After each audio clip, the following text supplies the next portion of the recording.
Zach couldn't believe Elise had left without a word. Shaken, Zach decided to call one of his assistants. Hello, boss. Have you seen Elise? No, sir. When she left your place, she saw me and told me to take the evening off. And you listened to her? Did she say where she was going?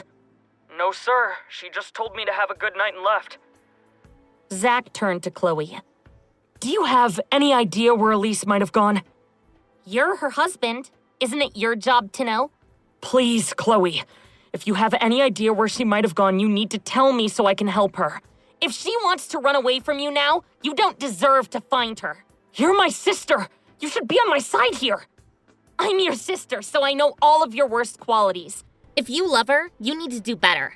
Of course I love her. If you loved her, you would either stay married or get divorced, not play games and send mixed signals. Zach shot Chloe a thunderous look and stomped furiously out of his apartment.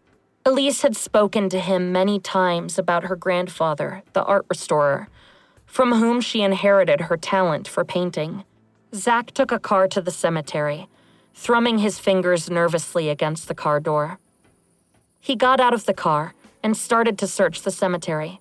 He wound around the various tombstones until finally he saw her. She looked as though she was whispering to the grave. Zach cleared his throat. Elise, why did you leave without telling me? Thought you wouldn't mind me relieving you of the burden of my presence. Zach stepped forward and sat down on the ground next to Elise. Delaney's hand was smashed by a man named Jonathan with a hammer. She's depressed and I'm worried about her. I was there when Josh said they couldn't identify her attacker, and I highly doubt that you found them now. You're just trying to provoke me and make excuses for yourself. Leave. Elise, you're hurt. I know you're angry, but let me take care of you. Or if not me, at least agree to go stay with Chloe. I know I talk about Jonathan in my sleep sometimes. I dream of him. Of course you would assume he's some rival of yours and accuse him of hurting Delaney. Do you want to know about Jonathan? Fine. Follow me. Elise led Zach to a small grave. This is Jonathan. It would be difficult for him to hurt anyone, as you can see. Elise had tears flowing down her face. Zach didn't entirely buy this. Okay, I'll back off. I'm sorry. Elise nodded bleakly. Zach approached her and stroked her hair. Why don't we go and get something to eat? Zach walked her towards his car, and Elise crawled in without fighting it.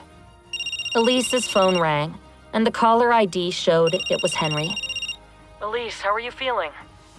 Zach and I were about to go for dinner. Why don't you meet us there? Sure, sounds great. Just text me the name of the restaurant. Elise and Zach got out of the car and entered the restaurant where Harry was waiting for them. Henry smiled guilelessly and wrapped Elise in a warm hug. It's so great to see cousins who spend so much time together. I hardly see my cousins at all, but family is so important. Actually, I'm hurt. Ouch. Elise elbowed Zach hard. Very, very distant cousin, related through a great aunt who nobody likes. Yes, everyone has a great aunt who's like that. A hostess approached them and escorted Zach, Elise, and Henry to a table. Why don't you order a soup, Elise? That way I can feed it to you since your hand is injured. That won't be necessary. Henry, sweet and willing as always to see the best in people, took Zach's comment as genuine concern. Elise, they have smoothies on the menu, you know. If you ordered one of those, you could just use the straw. You wouldn't have to use your hands at all. Thank you, Henry. That's thoughtful. I think I'll order one of those. The waiter came, and Elise ordered a smoothie. Zach attempted to help her with it, still angling to make a power play in front of Henry. Zach, I'm fine. Just leave it. Oh, you two are almost like an old married couple. Elise almost snorted her drink, while Zach put his head in his hands. Now, Zach is very busy with work, so why don't you and I take a taxi together and go home? Why bother with a taxi when I have my driver here? I can get you wherever you need to go. Do you mind if I join you in that case? I'd like to make sure Elise gets home safely. Zach scowled. He hated Henry more than anyone in the world at that moment. Sure, of course you can join us. The car ride was awkward, with Elise, Henry, and Zach scrunched together in the back of the Mercedes. Elise turned to Henry. The doctor said it might take 3 months for my hand to fully recover. Is there a paid time off policy for work? Don't worry about it. Work will be waiting for you whenever you want to come back. And of course you'll get paid sick leave. Thanks, Henry. You're the best. Zach had had enough of this nonsense. He leaned into Elise and kissed her on the lips.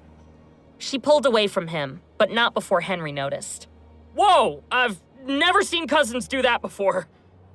Zach looked over at Elise and smirked triumphantly. Elise put her head in her hands. This was the worst week ever. Hi, I am Elise. I hope you are enjoying the show After the Divorce.